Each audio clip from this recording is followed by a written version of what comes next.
Selamat datang di channel MGMP Sejarah Kabupaten Ciamis.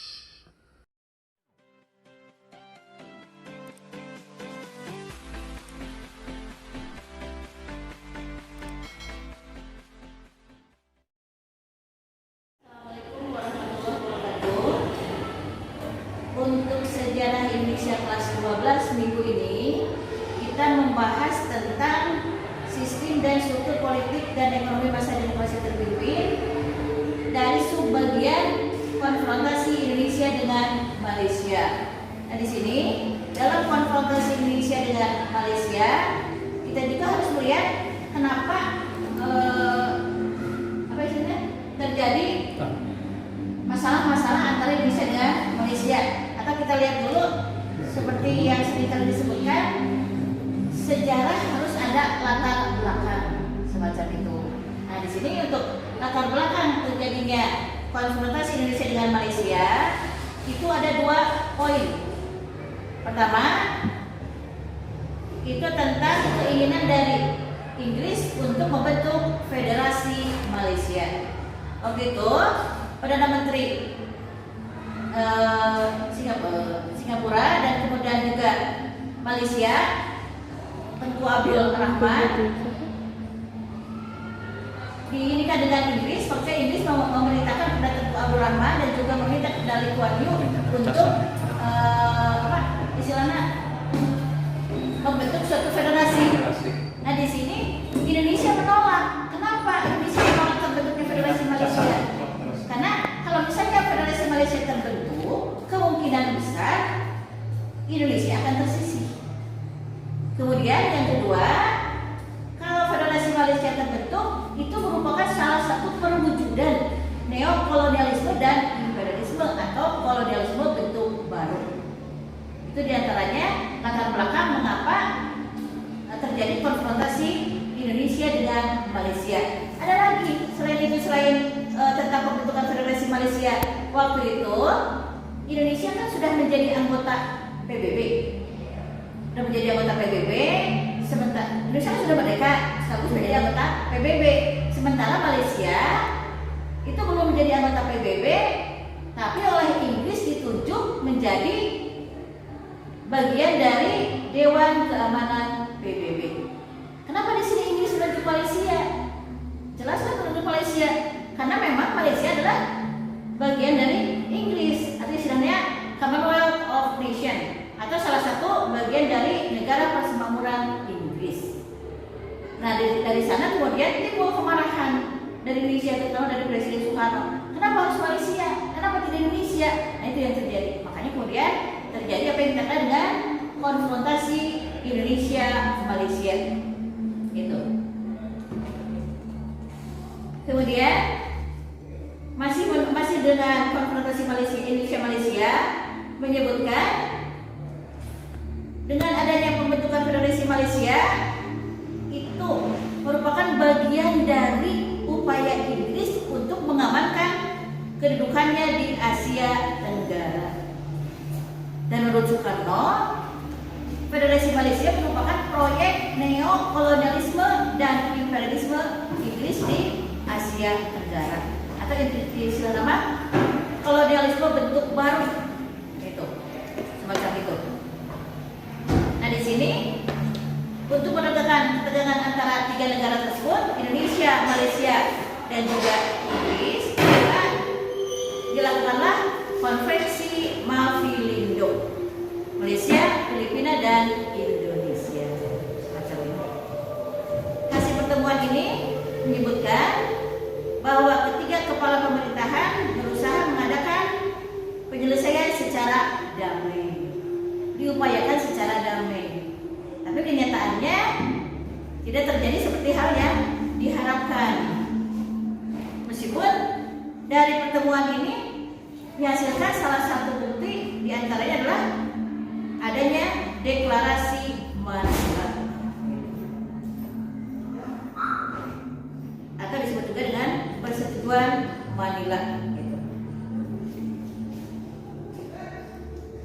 Nah, di sini kenapa ada Filipinanya? Karena dengan adanya pembentukan Federasi Malaysia, negara bagian Filipina di semenanjung Malaysia akan terambil oleh Federasi Malaysia. Kemudian, nah di sini karena di sini tidak ada kesepakatan yang bagus dari ketiga negara tersebut, Indonesia, Filipina dan juga Malaysia, maka ketiga kepala pemerintahan meminta kepada Sekjen PBB untuk melakukan pendekatan terhadap masalah ini, sehingga nanti masalah Federasi Malaysia itu nanti dibicarakan di dalam sidang umum Dewan Keamanan PBB. Jadi bukan hanya masalah intern antara Indonesia, Filipina dan Malaysia, tapi sudah menjadi masalah internasional. Kemudian waktu itu PBB memulai tugasnya di Malaysia dan melaporkan hasil kerjanya kepada Dewan Keamanan PBB, yang akhirnya Federasi Malaysia diproklamasikan tanggal 16 September 63. Menurut Indonesia, proklamasi Federasi Malaysia merupakan pelecehan terhadap Indonesia. Kenapa? Karena keinginan Indonesia untuk menolak Federasi Malaysia seolah-olah PBB kan seharusnya menjadi jembatan perdamaian antara Indonesia, Malaysia dan Filipina. Tapi kenyataannya Federasi Malaysia terbentuk seolah PBB tidak menganggap Indonesia ada. Akibat seperti itu maka Indonesia menyatakan diri keluar dari PBB. Jadi dengan terbentuknya Federasi Malaysia yang apalagi kemudian disahkan oleh PBB, maka Indonesia menyatakan keluar dari PBB.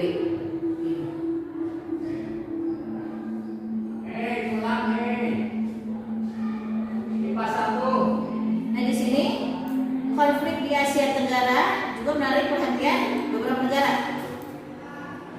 yang menginginkan persoalan diselesaikan secara damai. Karena kalau misalnya Indonesia tidak mau menerima terbentuknya Federasi Malaysia, kan kemungkinan besar bahwa akan terjadi konflik terus-terusan antara Indonesia, Malaysia dan Filipina, terutama di sini Indonesia dan Malaysia. Kemudian di sini beberapa negara turun tangan untuk menyelesaikan masalah Indonesia, Malaysia, yaitu Amerika, Jepang, dan Thailand. Tapi masalah pokok yang menjadi sengketa ternyata tidak bisa diselesaikan karena memang Federasi Malaysia sudah resmi berdiri. Kan Indonesia mah Federasi Malaysia atau juga Filipina menginginkan Federasi Malaysia tidak terbentuk. Kalau sudah terbentuk, ya mau gimana lagi? Tetap aja kan konflik akan terus terjadi. Kemudian upaya yang lain ada juga, yaitu pertemuan Menteri Luar Negeri Indonesia, Malaysia, dan Filipina di Bangkok. Tapi ini juga tidak menghasilkan keputusan yang positif. Nah, di tengah kemacetan diplomasi tersebut, tanggal 3 Mei 1964, Presiden Soekarno mengucapkan Dwi Komando Rakyat atau kita kenal dengan Dwi Kora.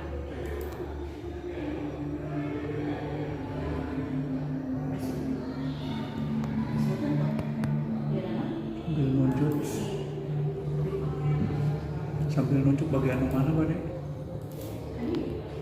Nah, so, sambil nunjuk gitu. Isi dari Bikora, kami perintahkan kepada 21 juta sukarelawan Indonesia yang telah mencatatkan diri perhebat ketahanan revolusi Indonesia dan bantuan perjuangan revolusioner rakyat Manila, Singapura, Sabah, Sarawak, dan Brunei untuk membubarkan negara boneka Malaysia. Itu isi dari Bikora. demi komando rakyat. Kemudian untuk menjalankan konfrontasi di Fora ini, pemerintah atau Presiden Soekarno membentuk komando siaga dengan Marskal Madya Omar Dhani sebagai panglima. Jadi panglima dari Fora itu adalah Marskal Madya Omar Dhani.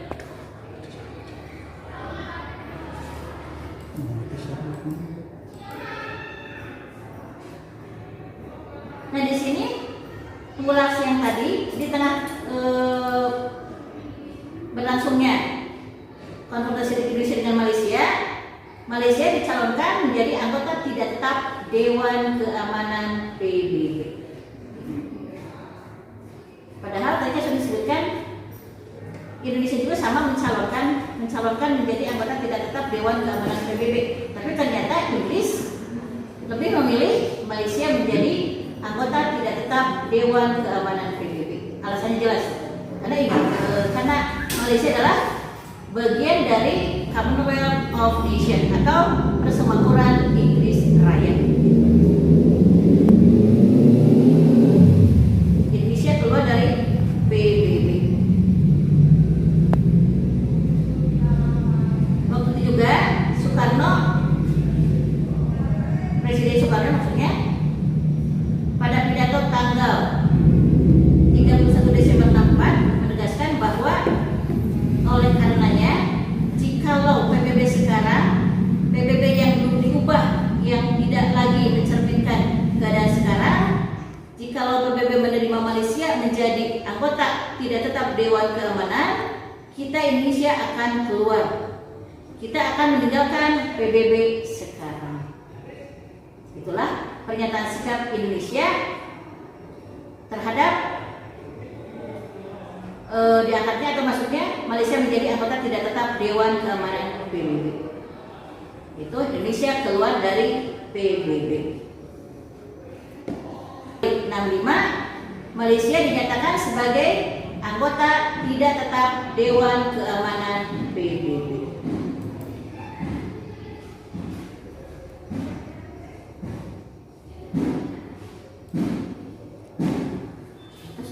Materi konfrontasi terhadap Malaysia, kita lihat dari latar belakangnya kenapa terjadi konfrontasi. Kesimpulan lagi ya, sambil aku ucap Ya, pertemuan adanya asal mula di sini kan asal mula dari konfrontasi kan tadi disebutkan diantaranya pembentukan Federasi Malaysia, kemudian yang kedua Malaysia menjadi anggota tidak tetap Dewan Keamanan PBB. Puncaknya ada pertemuan, tapi ternyata pertemuan di mana PBB lebih mengutamakan Malaysia ketimbang Indonesia, sehingga nanti akhirnya terjadi konflik Indonesia-Malaysia atau kita kenal dengan Ganyang Malaysia. Kemudian akhir dari ini di mana Indonesia menyatakan diri keluar dari PBB. Jadi akhir dari konfrontasi Indonesia dengan Malaysia itu adalah Indonesia menyatakan diri keluar dari PBB. Ya. Cukup sekian materi tentang konfrontasi terhadap Indonesia dengan Malaysia. Moga-moga anak-anak bisa memahami penjelasan-penjelasan yang barusan disebutkan. Assalamualaikum warahmatullahi wabarakatuh.